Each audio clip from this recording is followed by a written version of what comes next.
Hello, I'm Tony Morbin, Editor-in-Chief at SC Media UK. Today I'm joined by Daniel Solis, CEO and founder at Blueliv, a Barcelona-based threat intelligence company, along with Patrick Gillette. They're going to explain about the company, where it comes from, and also about some recent research they've just done on credential theft. So first of all, Daniel, if you could explain what's the background to the company, where did it come from, and what does it do? Okay, thanks for your time. So let me explain about the story of about the company. So we started doing ethical hacking at the beginning while we were getting several MVPs. So we come to what nowadays we call the threat intelligence, and we realized that the security vendors were not enough to stop the new emerging cyber threats. So what will happen? We saw that the bad guys were jumping over these pitfalls or the security measures. So we decided to be the kind of eyesight of the companies outside of the internet by looking outside the network, because everyone was creating some kind of castle, let's say, or a perimeter, but no one has the idea of being proactive and looking outside these companies. So for this reason, we created the platform that we have developed nowadays. In addition to that, I think that we need to think that cybercrime is an industry where the bad guys are collaborating between them. So they are investing in technology, they are hiring talent, they are sharing revenue sharing models. So that's very important. So on the same way, the industry, the private sector, we need to also with the government, or governments around the planet, we need to try to collaborate each other, because no one has the 100% of the information outside to fight the bad guys. So we need to establish some kind of relationships to try to jump over these pitfalls, because it's the only way to stop them. This was one of the main ideas when the company was founded back in the day. But it developed into something different. These days, when you look at Blueliv, it just comes down to pretty much one thing, and this is hunting threat actors or looking for threat actors. And all the tools that we have, all the technologies that we have, all our teams that we have, they just do this one thing. They look for threat actors and they try to detect them to help our customers. That's at the core of Blueliv. So can you tell us what these tools are? What is the company's offering? What are your solutions? Yeah. We are a cloud-based platform. We are very powerful, offering the capacity of gathering information from many places, open sources, also the web. And the web, as you know, Google is not able to go inside of the dark web. That's important because the bad guys are moving there. Also, we are very good in reaching indicators of compromise, and we have created a very big ecosystem that allows us to offer the fresher data to our clients and also to our partners.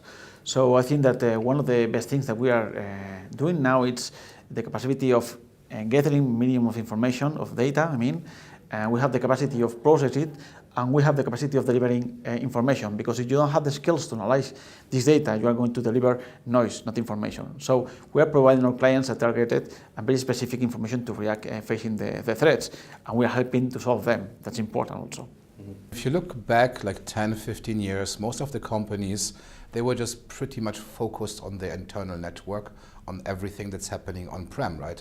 But unfortunately, the world is quite big, and what's happening on-prem is very, very small, right?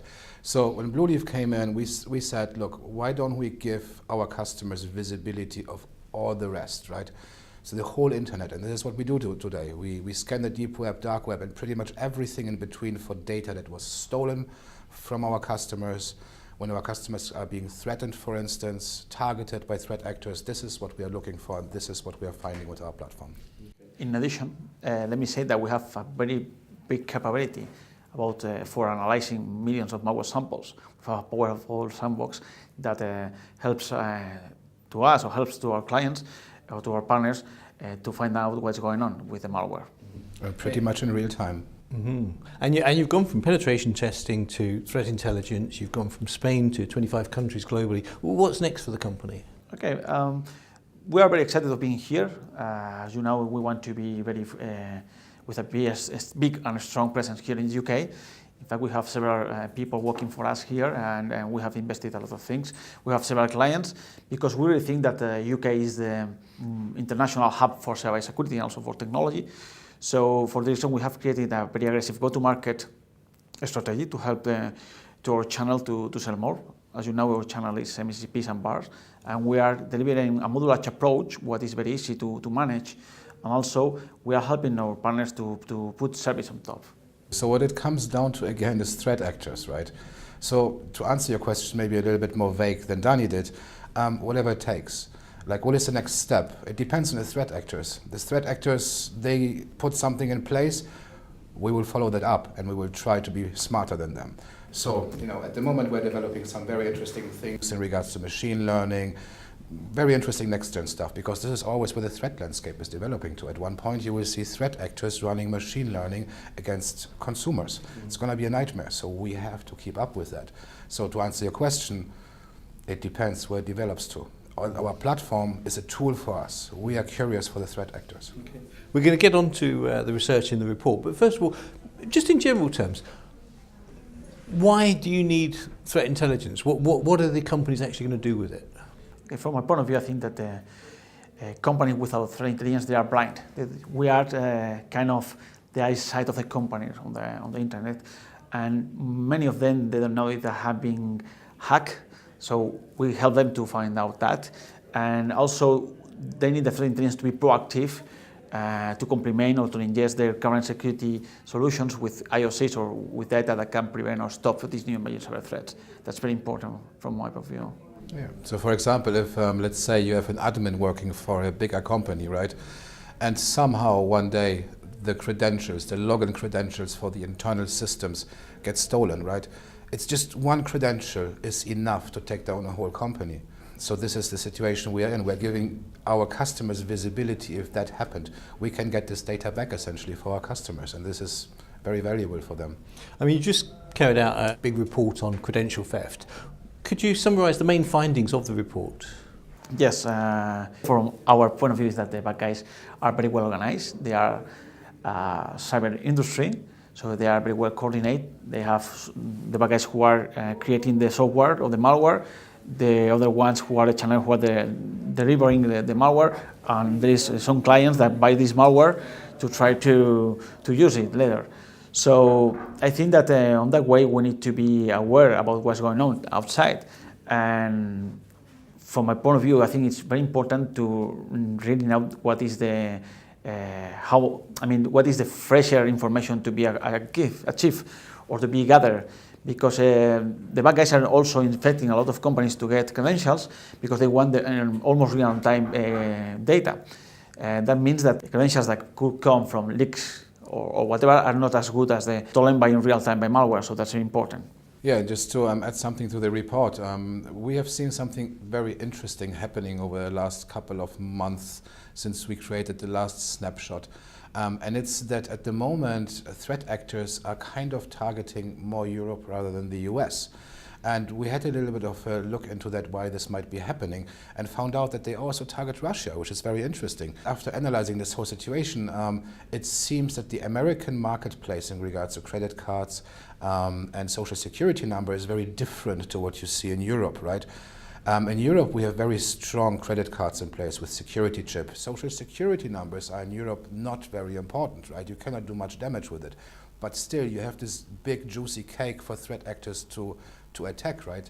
So this is why they kind of switched to credentials rather than the classical social security stuff together with credit cards as we see in the US.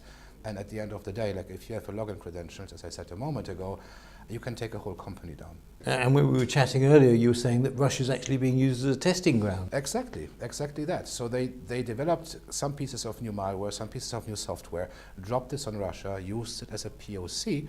It worked, and now POC, proof of concept, is done, and now they're rolling out these tools onto the European market. One of the reasons is development of new tools. The European market was always considered rather safe and secure and untapped by threat actors, but it's a way too big cake to let it slip. So they upped the game, they developed new tools. Also in Europe you have things like gambling, for example, which is very interesting for these guys. You have systems which are not maybe credit card driven, but not social security driven, but a little bit different in its making. So credentials are more important in Europe than pretty much in the rest of the world, because we just log into all kinds of systems every day all over the place. And this is essentially what we have seen. We have seen this crazy rise in credentials because people just, or threat actors, see that the market is just very juicy for them. These guys, they come together on a daily basis to achieve some kind of goal, mostly to earn lots of money, right? But they're doing this for many, many years. They know that one team is not big enough to achieve something, you know, the big heist, so to say.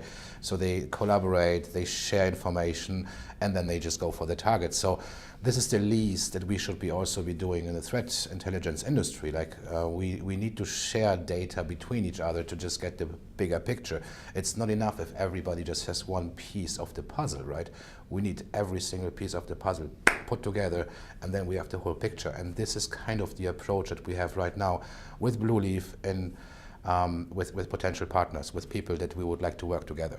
So, you know, official agencies, private sector, you name it. Just or only together we stand a chance. And being based in mainland Europe yourself, does that make a difference? Yes, absolutely. Us being a European company based in Barcelona, we get lots of feedback from our customers who are just next door, right? So, you know, they give us a call, they write us an email, look guys, we have this and this problem, can you look into that? So our analysts, our teams start looking into that. So it's very easy for us to understand threat actors, how they target our customers and what our customers can do against this then. But definitely the pain points in Europe are a little bit different than in the rest of the world, and this is what we understand very well. The other thing I'm quite interested in the report, you're also looking at the extent of the problem and the different approaches that are being used, and you know, how they're changing from whether it's Pony or whether it's Locky or what's being used. What can you tell us about that? Yes, that's an important question, because we have seen that the stealers are still in place. I mean that in spite of having many of them, we can highlight three of them: Pony, basically, Keybase, and also Lockybot, also known as Lockybot. So we have seen that Locky has increased in almost 300%, because we really know that all the antivirus vendors and also the security vendors pretty knows Pony, and they are giving solutions to stop it, but they don't have the same luck with Locky. Also, Locky is pretty nice regarding the technology, because he's split it in several, let's say, software pieces. So you can contract, you are a bad guy, you can contract only what you want to pay for it, and you can deliver. So you have the stealer, you have the downloader, and so on. That Locky code has been leaked in the dark web. So the problem is that the bad guys are using the source code to promote it. So for this reason, we have seen this increasing. It's important. Another reason for the increase is obviously that, you know, these guys don't sleep, threat actors don't sleep. They develop their tools, they invest lots of money to keep them updated, to circumvent antivirus, this kind of things, right? It's something that is just constantly being updated. It's something that is happening all the time. Like if you're a threat actor, you want to earn as much money as possible, so you reinvest. You're looking more at software as a service from the underground. You even get tech support, right? You sign a contract with these guys and they give you tech support, they give you guarantees that the software will work. It's a huge multi-billion-dollar industry, right? So this is why we are seeing Europe now being targeted. They just want a piece of the cake. It's very simple. So what does that mean for organisations here? We're seeing this increased attacks on credential theft. What can we be doing about it? What should we be doing about it to either prevent it or at least mitigate it? First of all, let me explain to you that once someone has got access to your organization by using a credential theft, they can expand their tentacles like an octopus. So there is a huge market behind these guys who are stealing credentials, because they sell these credentials in several ways, as you can see in our report. I don't know, to perform fraud, to perform extortion, or to launch any kind of ransomware attack, and so on. From my point of view, I think that to try to jump over these pitfalls, we need to deliver. We need to be very concerned about trying to create some kind of cyber hygiene process. We need to patch our system. We need to help our users to use strong passwords. If you can use a second authentication factor, you need to put it in place. That's important. You need to perform some ethical red team pen tests to look for new vulnerabilities. And also, as you can guess, you need to use threat intelligence to look what is going outside of your company. So by creating this kind of security program from the CISO, you can deliver a lot of value till the analyst by providing IOCs. So that's important on the way. But number one, out of my perspective, is giving first people visibility, like what's happening, because pretty much everybody right now is just flying blind. They just look at what's happening inside. They have no clue that their cards are being traded on the dark net, that their credentials are being traded on some kind of a closed underground forum. They simply don't know, and this is what we do. Thank you very much, Daniel. Thank you very much, Patrick, and thank you all for joining us. And if you want to get a copy of the report, The Credential Theft Ecosystem, go to the URL on the screen now.